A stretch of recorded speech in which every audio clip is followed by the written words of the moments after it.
नमस्कार प्रेक्षकांनो, मालिकेच्या उद्याच्या भागामध्ये एक धागा दोरा अर्जुनच्या हाती लागणार आहे. म्हणजे अप्पीपर्यंत पोहोचण्यासाठी त्याला काय करावं लागणार आहे, कोणता मार्ग स्वीकारावा लागणार आहे, ही गोष्ट अर्जुनच्या हाती लागणार आहे. ते सगळं कशा पद्धतीनं होणार ते आपल्याला आजच्या या व्हिडिओमध्ये पाहायला मिळणार आहे. तर त्यापूर्वी मी तुमच्या सर्वांची माफी मागते, कारण माझा आवाज थोडासा बिघडलेला आहे. माझी तब्येत ठीक नसल्यामुळं हे सगळं होत आहे. त्यासाठी मी तुमच्या सर्वांची माफी मागते. तर आपण रिव्ह्यूला सुरुवात करूया. अर्जुन इकडे हॉस्पिटलमध्ये असतो. स्वप्नील सर अर्जुनला समजवत असतात की अर्जुन, असं नको करू, तुझ्या लक्षात कसं येत नाही आहे रे अर्जा. अरे काही झालं तरी अमोलसाठी तुला उभं राहणं गरजेचं आहे. अमोलसाठी तुला हे सगळं करायचं आहे, असं ते बोलत असतात. अरे विना काकाने जे केलं, तुझ्या बाबतीत जे झालेलं आहे ते पुन्हा व्हायला नको असेल तर आपल्याला खंबीरपणे उभं राहिलं पाहिजे. अमोलसाठी तू उभं राहणं गरजेचं आहे. तूच एकटा अमोलला या सगळ्यातून बाहेर काढू शकतो, असं स्वप्नील सर इकडे अर्जुनला समजवत असतात. अरे ही जी गोष्ट आहे ती ॲक्सेप्ट करायला पाहिजे. जोपर्यंत तू ॲक्सेप्ट करणार नाहीस तोपर्यंत अमोलही ती गोष्ट ॲक्सेप्ट करू शकत नाही. त्यामुळं आपल्याला या सगळ्याचा विचार केला पाहिजे. अमोलसाठी तुला खंबीरपणे उभं राहावं लागणार आहे, असं स्वप्नील सर सांगत असतात. इकडे अमोल रडत असतो. अमोल म्हणत असतो की मला कळतच नाही आहे की कसं शक्य आहे, माझी अप्पूमा कुठं गेली असेल. हा प्रश्न अमोलला पडलेला असतो. अमोल म्हणत असतो की नाही, काहीही झालं तरी माझी अप्पूमा आहे आणि ती येणारच आहे. तर इकडे अमोलला जे प्रसंग असतात, म्हणजे ज्या गोष्टी त्याने त्याच्या अप्पूमासोबत एन्जॉय केलेल्या असतात, अर्जुन आणि अप्पूमा त्याचे एकत्र आल्यानंतर ज्या गोष्टी त्याने एन्जॉय केलेल्या असतात, ते प्रसंग त्याच्या डोळ्यासमोरून जात असतात आणि त्याला खूप वाईट वाटत असतं. तो बिचारा रडत असतो. तो रूममध्ये स्वतःला कोंडून घेतलेलं असतं. तो स्वतःला बाहेरही काढत नसतो. घरातील सगळे समजवत असतात, पण अमोल मात्र ऐकायला तयार नसतो. इकडे रुपाली डबा घेऊन येते आणि म्हणते की भाऊजींसाठी डबा बनवलेला आहे, हॉस्पिटलमध्ये त्यांच्यासाठी हे जेवण घेऊन जावा, कारण कालपासून भाऊजींनी काहीही खाल्लेलं नाही.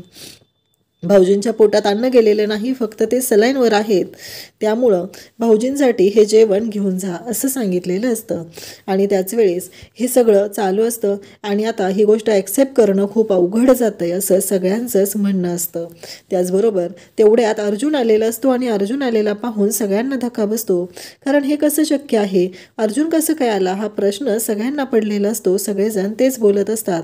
पण अर्जुन आता आलेला असतो. सगळे म्हणत असतात की तुला कसं सोडलं डॉक्टरांनी.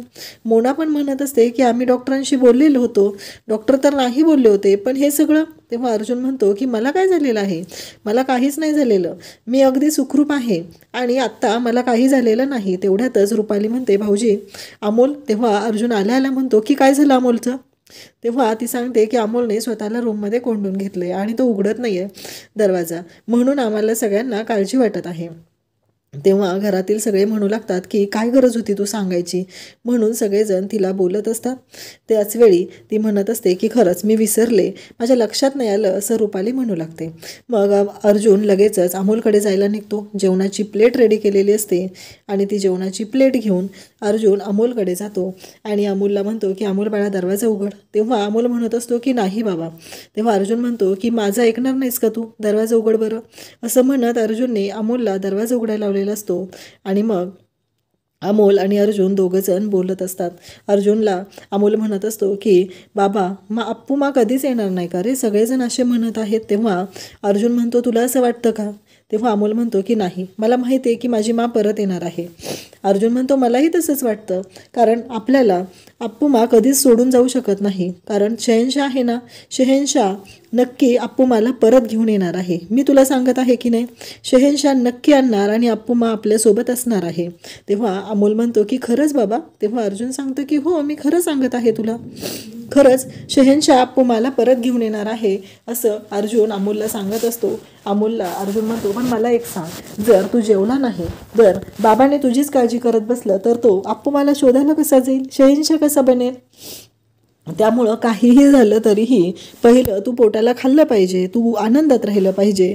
आपल्याला माहिती आहे ना आपल्या अप्पूमाला काही झालेलं नाही आहे, मग अप्पूमा नक्की येणार आहे, तू काळजी करू नको, असं म्हटल्यानंतर अमोल अर्जुनला मिठी मारतो. दोघंही खूप रडत असतात. दोघांनाही खूप वाईट वाटत असतं. त्यानंतर अर्जुन आता ड्युटीवरती जाण्यासाठी तयार होतो. घरातल्या सगळ्यांना धक्का बसलेला असतो. सगळेजण म्हणत असतात की काय चाललंय हे अर्जुन, हे असं नको करूस, पण अर्जुन ऐकायलाच तयार नसतो. अर्जुन म्हणत असतो की मला काय झालंय, मी अगदी व्यवस्थित आहे, मला काहीच प्रॉब्लेम झालेला नाही, मी ठणठणीत आहे असं अर्जुन सगळ्यांना सांगत असतो. मला काहीच नाही झालेलं, मी जाणार आहे अपर्णाला शोधायला असं अर्जुनचं म्हणणं असतं. तेव्हा रुपाली म्हणत असते की अहो भाऊजी, अपर्णा गेली आहे ना, मग तुम्ही असा का विचार करताय. तेव्हा अर्जुन म्हणत असतो की वहिनी, तुम्हाला विचारले का कुणी, आणि तुम्ही परत मला तुमच्यावरती चिडायला भाग पाडू नका. काहीही झालं तरी मला माहिती आहे की आप्पी गेलेली नाही आणि आप्पी मला सोडून कधीच जाऊ शकत नाही, मला आणि अमोलला सोडून ती कुठेही जाऊ शकत नाही. ही गोष्ट कायमस्वरूपी लक्षात ठेवायची आहे, कारण काहीही झालं तरीही आप्पी जाणार नाही. आप्पी आपल्यामध्ये आहे आणि आप्पी येणार आहे हे अर्जुन ठणकावून सांगत असतो. आणि तेव्हा मात्र इकडे अर्जुनला सगळे म्हणत असतात की तुला आराम करणं गरजेचं आहे. अर्जुन म्हणत असतो की मला काही झालेलं नाही आहे, मी अगदी व्यवस्थित आहे आणि तुम्ही माझी काळजी करू नका असं अर्जुन सांगत असतो. आणि मी माझी काळजी घ्यायला समर्थ आहे. तेव्हा इकडे बापू म्हणत असतात की काहीही झालं तरीही थोड्या जरी होप्स असतील ना, तरी मला वाटतंय अर्जुन जे म्हणतोय त्यामध्ये काहीतरी तथ्य आहे. अर्जुन म्हणतोय ती गोष्ट मला पटत आहे. जर अर्जुनच्या म्हणण्यानुसार आप्पी सापडणार असेल तर मी अर्जुन बरोबर आहे असं म्हणत बापूही तिथून निघून जातात. अर्जुन गेलेला असतो आणि अर्जुन म्हणत असतो की जाताना तुम्ही अमोलची काळजी करू नका, अमोल अगदी व्यवस्थित आहे आणि तो सगळं व्यवस्थित करणार आहे, मला त्याने सांगितलेलं आहे, मी त्याला समजवलेलं आहे, तुम्ही आता काळजी करू नका असं तो सांगतो. तर इकडे ज्या गुंडाने म्हणजे जो राजकारणी आहे, पॉलिटिशियन आहे, ज्याने अप्पूला मारलेला आहे, अप्पीचा अपघात घडवलेला आहे, तो तिथं बोलत असतो. त्याचं नाव जीजी असतं आणि तो म्हणत असतो की कलेक्टर मॅडम, तुम्ही या पॉलिटिशियन बरोबर नडला, एका पॉलिटिशियनला तुम्ही गुंड ठरवलं आणि इथं तुमचीच वाट लागलेली आहे की हो, एका पॉलिटिशियनला गुंड ठरवायची चूक तुम्ही खूप मोठी केली असं तो बोलत असतो. आणि तो म्हणत असतो त्याची शिक्षा तुम्हाला भोगायला लागलेलीच आहे आणि तुम्हाला आम्ही ढगात पाठवलेलं आहे, हे सगळं तो बोलत असतो. आणि तेव्हा तो स्वतःशीच बोलून हसत असतो.